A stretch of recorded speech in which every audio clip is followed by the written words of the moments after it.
Hi everyone. Good morning, good afternoon, good evening. Welcome back for our second day of Reinvent 2020 Virtual Cybersecurity Conference. So we're going to start off the day with a very interesting speaker, Mr. Rasodin Rammuddin. He is the Information Security and Networking Head from APU. He's also a technology and innovation activist. He's going to be talking about a very interesting topic, information security policies for satellite offices. So this means information security policies while working from home. So I'm going to give you a quick introduction to Raz. So Rasodin has over 20 years of ICT experience, including 10 plus years broad-based management in technology, digital ecosystems, and the fourth industrial revolution, that's IR 4.0, including AI. He leads a group of developers, information security, and infrastructure professionals at Asia Pacific University, a reputable university in Asia Pacific that received more than 200 local and international awards. Rasodin has participated in various projects, including intercepting and vulnerability assessments for government agencies and other organizations. He has extensive industry experience and delivered consultations to enterprise, corporate, and government clients, such as the PMO's office, Microsoft Institute, Tadbiran Awam Negara, Ministry of Education, and others. With that, I hand the stage over to you. Over to you, Raz. Hello, welcome to the Rocheston event. My name is Rasodin. I'm going to talk about information security policy on work from home or satellite offices.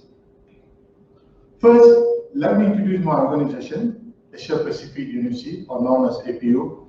APU has been nominated as the best cybersecurity education provider in Asia. The reason why we have been nominated as the best cybersecurity education provider in Asia is because we have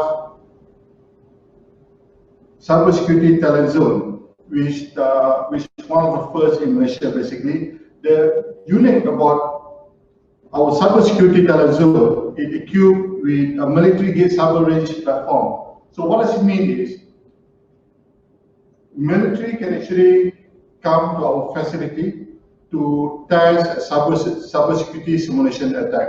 And there are a few organizations that actually use our facility, including VPN Negara as well. At the same time, we have SOC Security Operations Center to monitor cybersecurity activities on this campus. And we also have Cisco Networking Academy, and we also have IoT Research Lab, and we also have forensic digital lab, basically. Now, for this session, I'm going to focus on 5 agenda. First, we're going to discuss about benefit of working from home for employees and employers. Then we're going to look at how we can actually prevent data loss by implementing appropriate ICT policy. Then we're going to look at how we can prevent non-secure connection when your employees working from home. Then we're going to look at policy to prevent a stolen identity. Then I'm going to share with you best practices and question and answer at the end of this session. Now, let's discuss work from home from employee perspective. Now, work from home is not something new. In fact, many organizations have been using this model for their employees, basically. And I believe you're familiar with this term called digital nomad. Now, they are working from home, basically. And they're working, some of them are working for Silicon Valley companies, and they could be from India, they could be from China, they could be from Japan, from anywhere, Mexico, and so on. So the reason why many employees or many people go for this work from home is because if you look at the slides there, 32% find that by working from home, they have flexible schedule. Now, what does it mean is they can decide or negotiate with their employer to work at night, morning, evening, or any time that's suitable with them, basically. And 26% see as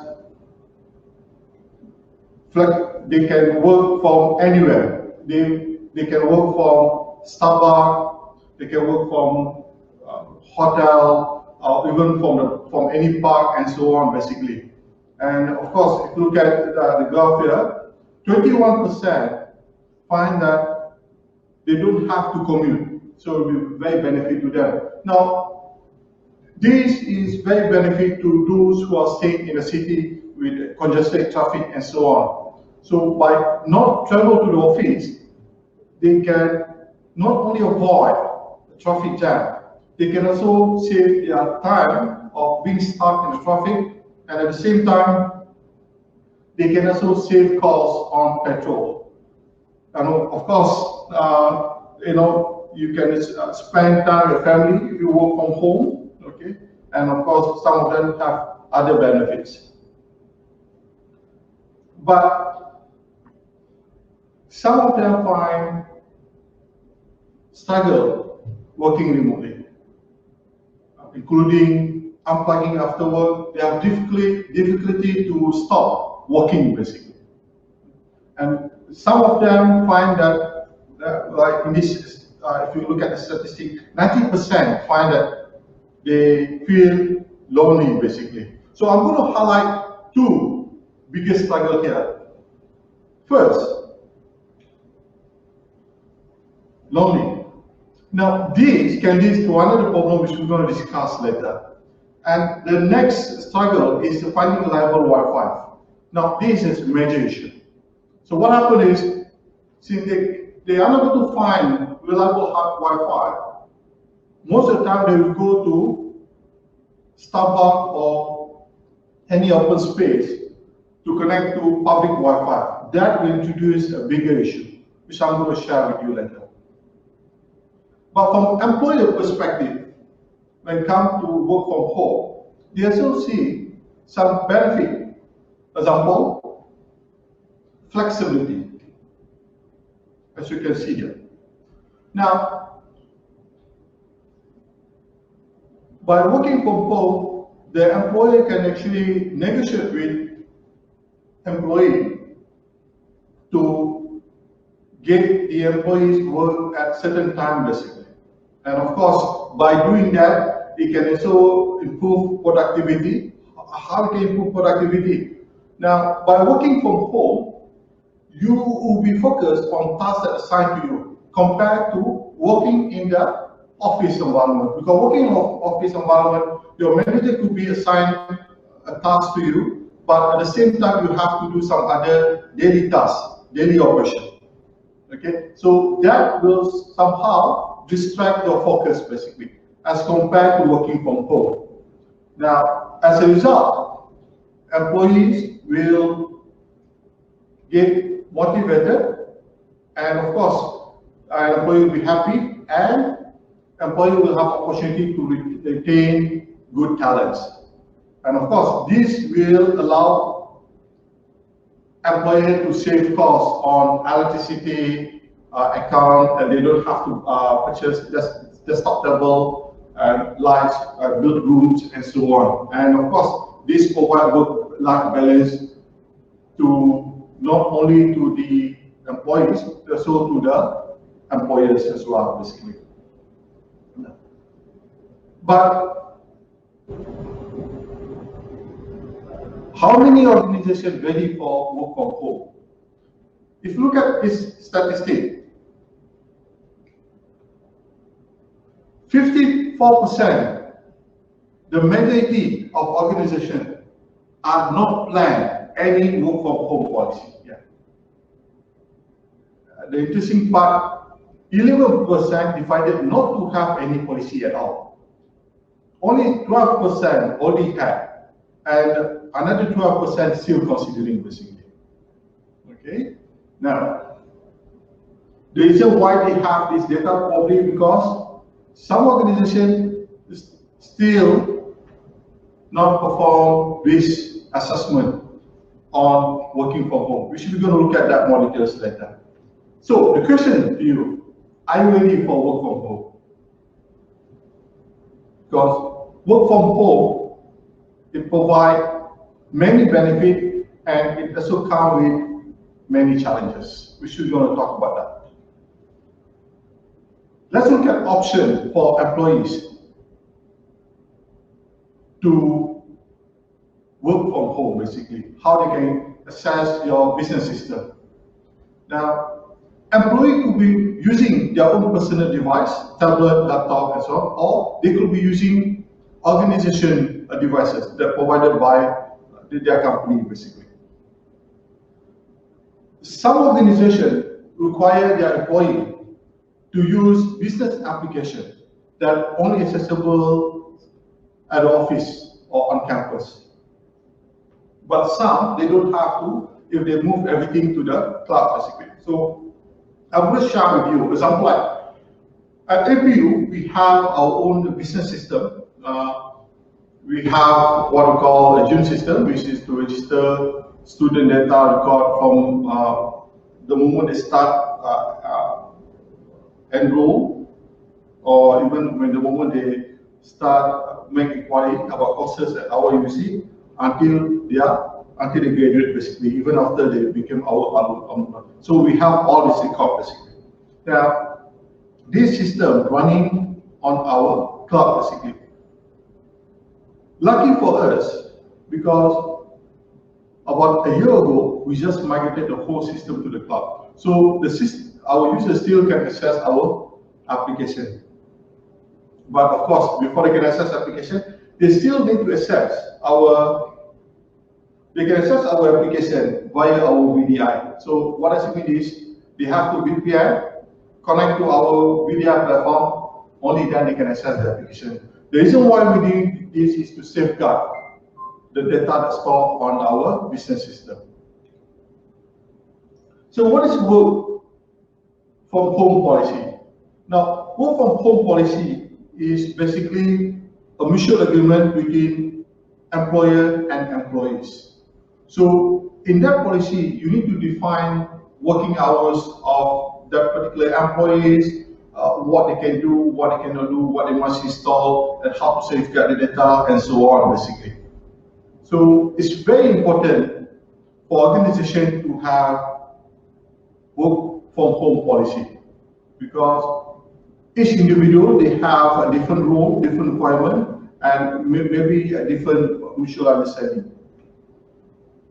The interesting thing about this coronavirus situation, if you look at on the graph here, basically, which started somewhere in March, number of coronavirus related to spear phishing attack jumped from 167 to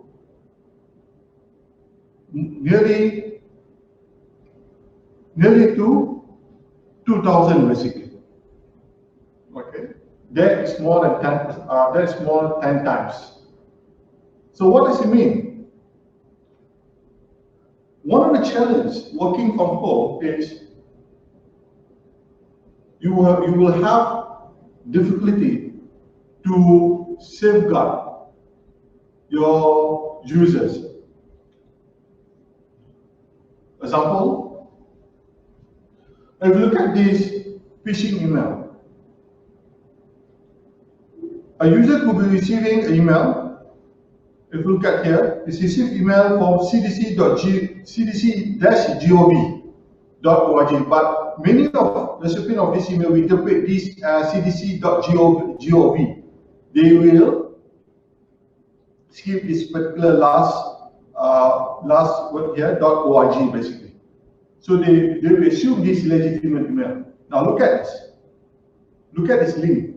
Updated list of new cases around your city area available at blah blah blah blah blah. If you look at here, the link here look legitimate. But the moment user click on this, you will be directed to another phishing site, which will persuade the users to download certain file Okay, the moment they download and install that particular whatever file, basically, it will install malware on that machine. So that causes a big issue. So how are we going to prevent this? There are a few methods, basically. Now, first, you need to have internet usage policy. Inform your users to do verification status whenever they go to a website which is not legitimate or suspicious website. So how do they do that? Okay, of course they can just look at on this example, like normally the Internet Explorer, here you can see a padlock here. The moment it shows something else, it could be, warning that that particular website may be not legitimate. Another method is you can always encourage your users to ensure that when they go to any website, get them to type manually and type with HTTPS instead of HTTP for SSL connection. And of course, they can also use Google safe browsing, okay, to check whether that particular URL is safe or not safe. Okay, so these are the methods that you can enforce in your organization. Next, if you look at on this slide, risk of data loss. Number of breach incident by type is found that 65% is related to identity theft. And the cause, number of breach incident by source, 56% by malicious outsider, not insider, outsiders basically. So what does it tell you basically? When they work in office environment, you will have firewall, gateway and so on to filter whatever necessary access. But the moment they work from home, they could be using a device, a personal device, a personal laptop that shared with their kids. Example, even nowadays kids, they have to share. I heard there are situations where parents have to fight with their kids basically because the kids will have to go to online classroom and so on basically, and they only have one laptop, in the house. So what happened is, can you imagine this?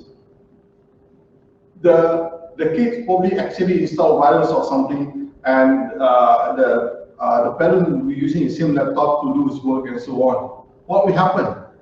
Immediately something install keylogger on that particular laptop will be disaster. So how are you going to prevent that? There are many ways basically. How you can prevent data loss? One of the options is by using DLP policies and go. So what you can do, you can sit down with your server operation team or your DevOps, okay, to agree on implementation on DLP. Now this is a very interesting case. There's one incident that involves DLP. Imagine this. Let's say there's a girl by the name Wendy working for Bank A. Then she met her husband, let's say called Michael. We need the same bank, and both of them working in the same department, marketing. After a few years, Wendy promoted as vice president of marketing, and her husband, Michael, feel a bit not comfortable. So Michael decided to leave the company, join a competitor company, let's say Bank B. Imagine both of them compete for the same project, because both of them working in the same industry, compete the same client, staying in the same house. What will happen? Imagine this scenario.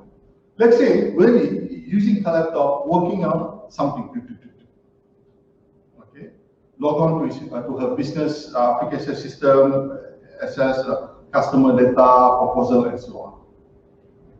Then suddenly when he receives a call which she need to answer, let's say it's a double-story house, she has to go downstairs. Then while Wendy's away, what Michael can do basically, Michael can go to the laptop, log on, and start searching some data that's useful for him basically to get a deal. But if Wendy's company, if Wendy's organization implement DLP, what happens is they can make such a way the moment the user try to access data, which totally a different section. Take example, Wendy never access data of a customer B for more than a year. Then suddenly Michael try to access that particular data. So by using DLP, it can actually trigger notification or warning, and you can send warning to the Security Operations Center to take necessary action, or you can use automation to put some rules such a way it automatically block, and it must be approved by higher authority or something basically. So using this DLP, you can safeguard your data, so you can prevent data loss. So this is one of the methods, and of course, you also need to consider not to allow your employees to download any of your business data to local machine or even USB basically. So to do this, before you implement this, is of course you have to establish a policy called data loss prevention policy that need to make sure employees are not allowed to download data to their local laptop or even to USB. Next,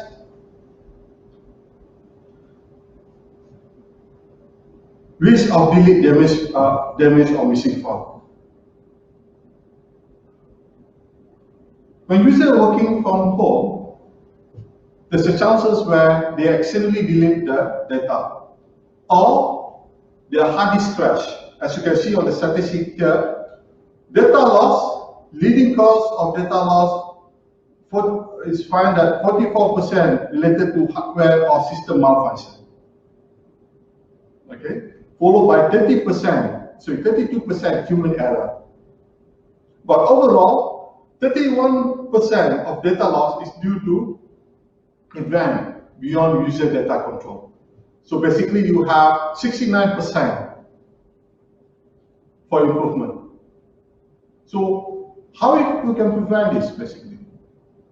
Example, at APU, what we did basically, we implement a policy called file backup restoration policy.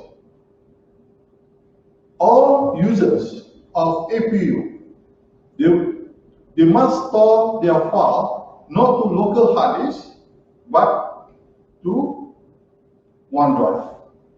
I mean, if you use Google Drive, you can get your employees to store Google Drive, else, whatever solution that you have, basically. So that's how we manage at this university. So by doing that, it not only safeguard the document, it also allows this user to share their data with other users if required so. Next, risk of password stolen. Based on research, it's found that 2 in 5 people will receive a notice that their personal information has been compromised, or had an account hacked, or had a password stolen, which is quite common nowadays. So how are you going to prevent this?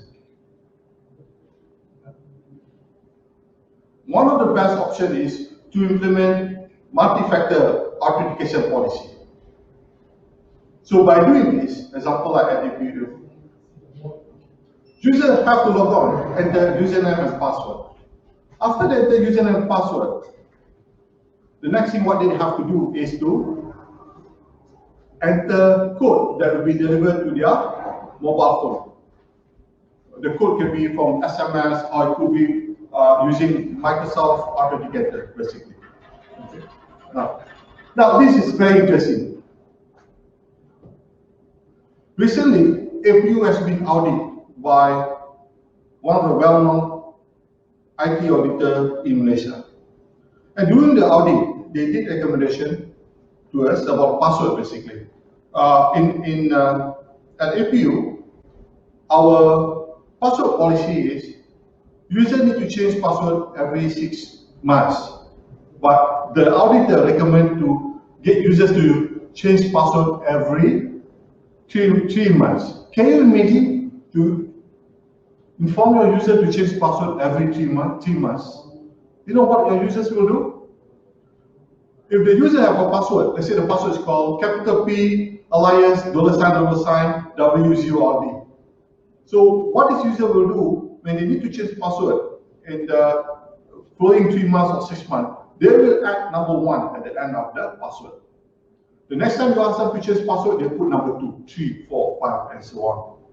So what does it mean? They mean if you have the one to hack to retrieve the password, they just need to get one of the password. By the time they retrieve one of the password, the hacker should be able to guess what is the next password. Okay, this is happening. We have observed that basically. So that is why at APU we are in the process of implementing multi-factor authentication. Okay, so example like in this IT audit just now, I told the IT auditor the model of changing password every 3 months, it doesn't make sense. Even banking, internet banking, they don't force their consumer to change password every 3 months. Or even I've not changed my banking password quite some time. Okay. Now, next, another challenge of working from home is users using non-secure internet communication. The worst is, remember we mentioned just now, 2% have difficulty to find Wi-Fi connection, reliable Wi-Fi connection. So what they will do normally, they will use public Wi-Fi. You know what will happen when they use public Wi-Fi. Okay, so if we are exposed to packet sniffing, man-in-the-middle attack, and malicious Wi-Fi hotspot. Now, for you guys who is IT savvy, you know how dangerous it is to use public Wi-Fi. But there are some users do not believe that a hacker or anybody in that matter can actually retrieve username and password from Wi-Fi. Then they will conveniently use public Wi-Fi by having a belief that nobody can access their username and password. So for this kind of users, you need to explain to them and preferably demonstrate to them how username and password can be retrieved. Okay. Now the scary things about using public Wi-Fi. If you look at the statistic, 83% of public Wi-Fi used to access email basically. When you want to access email, of course, you have to log on username and password. If it's not secure, the username and password could be exposed basically. Okay, and another interesting part is employees are at risk when traveling or even work from home because 26% are advised of any security measure.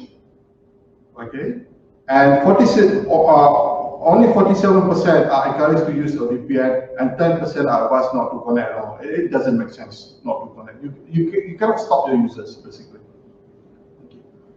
Even if you use Wi-Fi at home, that doesn't guarantee your internet connection is secure. Okay.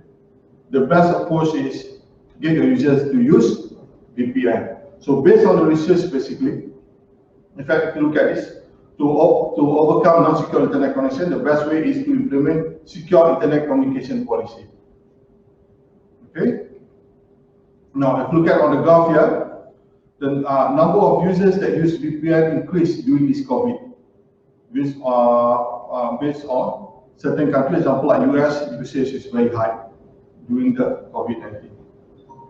because many of them work from home. There are many VPN service providers, as you can see on the slide here. Okay, but the best VPN connection will be your own organization VPN connection.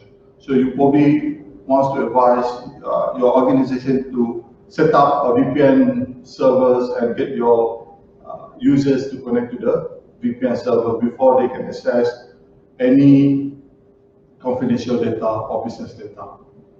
Okay. This is the top 10 criteria when choosing a VPN service. There are free VPN, but everybody knows that nothing is free on this planet of Earth. I'm not sure about next planet, but as for now, nothing is free. So when you want to choose VPN services, please consider this. Example like a VPN, good track record, good security, good connectivity. The speed is very important. That's one of the challenges if you use VPN, because most of the time the VPN's the connection speed will drop. Number of servers that are available in your country. Customer support, number of connections that allow, type of device supported, geographic diversity, because sometimes you have users to travel from one country to another country, and of course you must get VPN service that your organization can afford. Please remind your user about VPN scam. Okay, so just to give you a glance of best practices for work from home for your users, you can probably advise them to use your workplace device. Make sure you use your workplace device having all the security precautions in place. You can also add another policy example. All devices that connect to business application must be installed with antivirus. I do understand that some companies have challenges with cash at this moment, but compared to probably $10 or $20 investment, or even a $50 investment, compared to lost data or lost business, I think I'll go with $50 to buy antivirus for my users. Then, of course, as I mentioned just now, use two-factor authentication. This is very interesting. And in fact, there's one incident where a CFO received email from CEO saying that transfer 300 USD, 300,000 USD to an account. And the CFO tried to reach the CEO by calling the CEO. Unfortunately, the CFO cannot reach the CEO because the CEO was away for vacation, for holiday basically. Okay. Since instruction from CEO, the CFO proceed with the instruction, transfer the money to unknown banking account. When the CEO come back to the office, and when the CEO asks the CEO saying that he has transferred 300,000 account to this particular account and did some verification, CEO was shocked. He's saying that he never issued such instruction. This can happen basically. Okay. Then the CFO showed the email to the CEO, and in the email he's showing the address, the email address, everything is correct. When they do further investigation, they find that the username, the account, the email account has been stolen. That means somebody else using his account. Okay. So this can be prevented if you implement multi-factor or at least two-factor authentication, where when anybody log on to the account,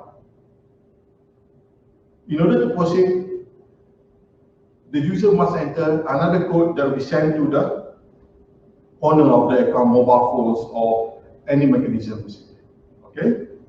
Now, number 3, of course, use VPN to access business data to secure connection.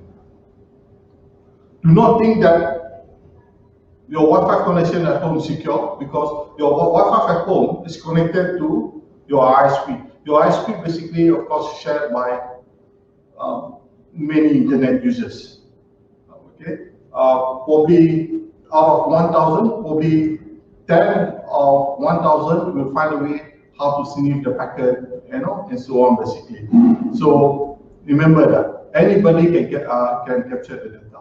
So you probably want to get your users to use VPN when they access the business data. Next, enable data loss. As I mentioned to you just now, enable data loss policy. You must inform your users to save all business data in OneDrive. Example, like NFU, that's how we do it basically. Okay, they cannot save into USB thumb drive or anywhere.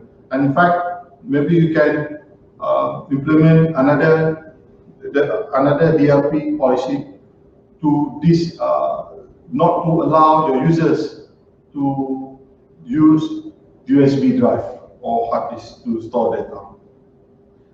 And of course, get your users to update OS or antivirus, and inform your users about phishing email. I've been doing that during the COVID-19. During COVID-19, I believe I've been sending 3 emails to all my users saying about a spike of a phishing attack. In fact, at APU, we received more than 500 hacking attempts every day. Not every year, every day. Okay. Then number 7, avoid using unsecure public Wi-Fi. As I mentioned before, always remind your users again and again and again. Ensure that only authentic verified URL are accessed. How you do this? Google provides so many services. Internet Explorer, they have that option, and so on. Basically, guide your users how to verify legitimate URL. As I mentioned before, get your users to backup their data into cloud, OneDrive, or whatever drive that approved by the organization, and of course, disable USB port, as I mentioned before. Now, some of you will be asking, how can I translate all these things into a written document? Now, my suggestion to you is you can actually go to this website.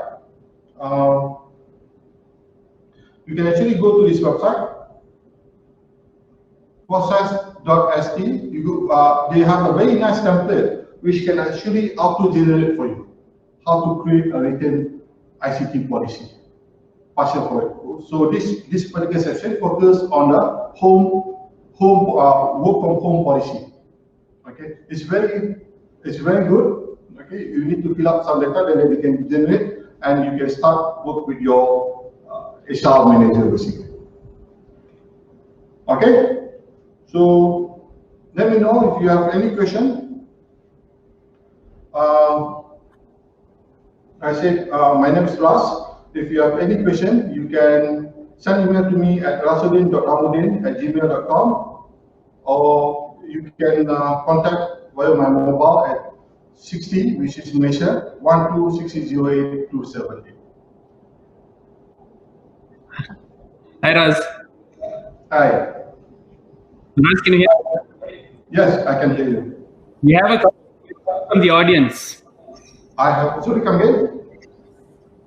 We have a couple of questions from the audience. Oh, all right. Okay. Sorry, I didn't. Okay. What's the question again? Okay. So, first question is, what is a man-in-the-middle attack? Man-in-the-middle attack. All right. Now, when you use Wi-Fi, okay, you have a laptop. You select SSID. Take example, like if you go to Starbucks and you see a Starbucks SSID select, then you get connected. All right. So once you get connected, and you start browsing and so on. Now, the interesting part is, if there's a hacker in the same Starbucks, the same as you, this hacker, what he can do basically, or he or she, he can attack the switches, example, okay, exploit the switches. So whatever data that goes to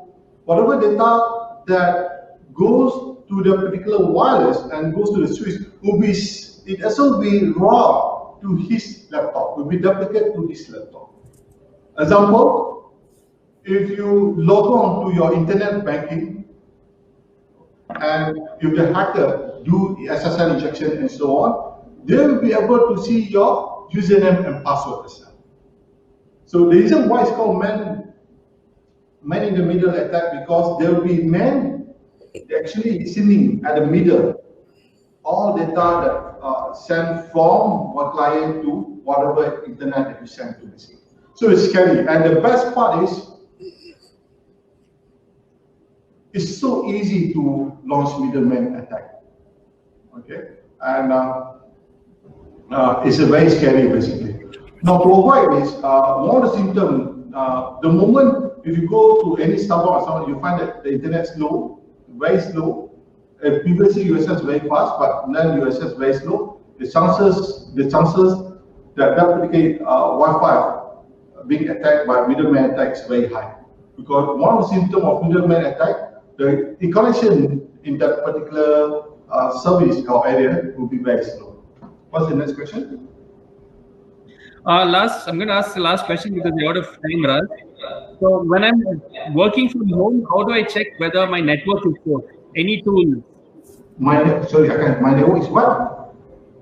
When I am working from home, how do I check if my network is safe? Are there any tools I can use? That's one of the questions from the audience. All right. Oh, that's a very interesting question, and it's very challenging. There are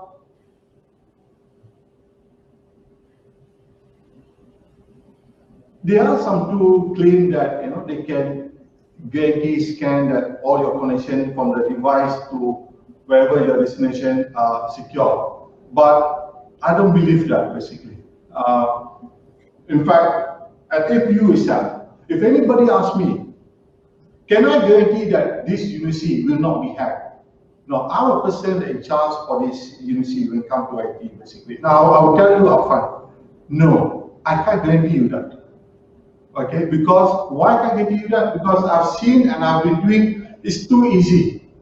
Regardless how secure you make it, okay, unless you have multi-billions budget, maybe you can safeguard your network. Otherwise, it's very challenging to safeguard your network. Now, so it's very hard for me to answer the question, but what I can tell you is to prevent, basically the best way is get your company to set up a VPN server, and if your company set up a VPN server, of course you need to trust your own company basically, then use a VPN connection and make sure enable appropriate cryptography or whatever encryption done, okay, to secure the connection. That's the only way. Okay. Okay, Raz, thank you so much for that very informative session. I think it was very relevant now, considering all of us are on satellite offices, and you gave us a lot of points for even information security experts in organizations and what they need to do to secure their networks. And as a user, what we can do to make our communication more secure. So thank you so much for your time, Raz. I think they all enjoyed your presentation as well. Thank you. Thank you. I hope you enjoyed. I'm just sharing my journey. By the way, I'm not perfect.